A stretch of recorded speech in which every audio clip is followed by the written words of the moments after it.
NEET தேர்வுகள் ரத்து செய்யப்பட வேண்டும் என்பதுதான் திராவிட முன்னேற்ற கழகத்தின் கொள்கையாக இருக்குது. ஒவ்வொரு பிரச்சனையும் தனித்தனியாக நம்ம எடுத்துகிட்டு சரி செய்வதை விட முற்றிலுமாக நீட் தேர்வுகள் நிறுத்தப்பட வேண்டும் அப்படிங்கிறது தான் நம்மளுடைய கொள்கை. நிச்சயமாக பாராளுமன்றத்திலே இதை பற்றி குரல் எழுப்புவோம்.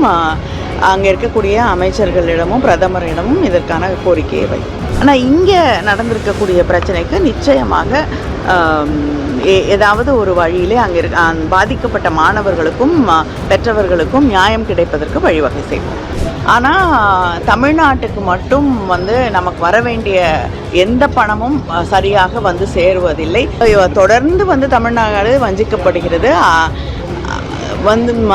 பல முறை பிரதமர் இங்கே வாக்கு கேட்க வருகிறார். ஆனால் வைக்கக்கூடிய கோரிக்கைகளை காது கொடுத்து கேட்க மாட்டாங்கிற இதுதான் ரொம்ப வருத்தமான ஒரு விஷயமாக இருக்கிறது.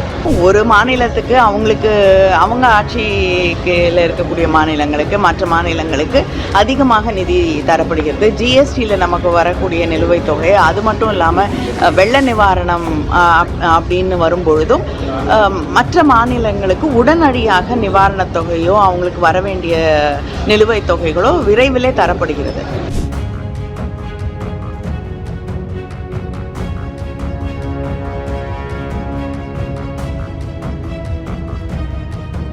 இன்றைக்கி முதலமைச்சர் அவங்களுடைய அலுவலகத்துலேயும் இங்கே நடந்த குழப்படிகள் பற்றி எடுத்து சொல்லியிருக்கோம்.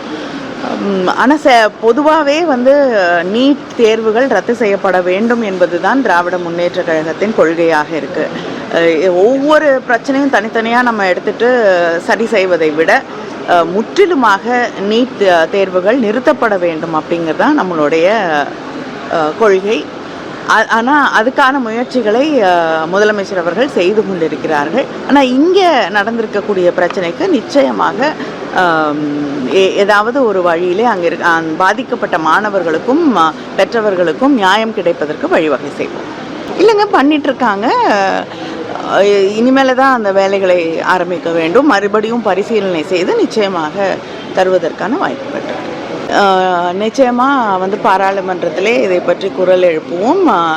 அங்கே இருக்கக்கூடிய அமைச்சர்களிடமும் பிரதமரிடமும் இதற்கான கோரிக்கையை வைக்கும்.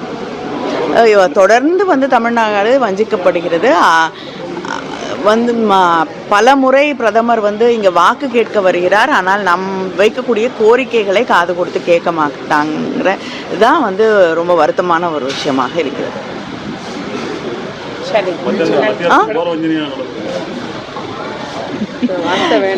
இல்லை, நான் இதுக்கு வேற என்ன நான் சொல்ல முடியும்? ஒரு மாநிலத்துக்கு அவங்க ஆட்சியில் இருக்கக்கூடிய மாநிலங்களுக்கு மற்ற மாநிலங்களுக்கு அதிகமாக நிதி தரப்படுகிறது. ஜிஎஸ்டியில் நமக்கு வரக்கூடிய நிலுவைத் தொகை, அது மட்டும் இல்லாமல் வெள்ள நிவாரணம் அப்படின்னு வரும்பொழுதும் மற்ற மாநிலங்களுக்கு உடனடியாக நிவாரணத் தொகையோ அவங்களுக்கு வர வேண்டிய நிலுவைத் தொகைகளோ விரைவிலே தரப்படுகிறது.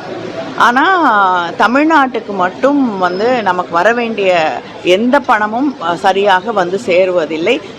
மிகப்பெரிய வெள்ள பாதிப்பிலே நாம் மீண்டு வந்திருக்கிறோம். முதலமைச்சர் கேட்ட எந்தவித நிவாரணமும் தரப்படவில்லை. அப்போ இதை எப்படி நம்ம பார்க்க முடியும்? சரி, முதல் முறையாக ஏதோ ஒரு நல்ல விஷயம் சொல்லியிருக்காரு. அவரோட ஆசை, நான் ஒன்றும் சொல்றது இல்லை. இதுபோன்ற செய்திகளை மேலும் தெரிந்து கொள்ள எங்களது யூடியூப், ஃபேஸ்புக் மற்றும் ட்விட்டர் ஆப்களை சப்ஸ்கிரைப் செய்யவும்.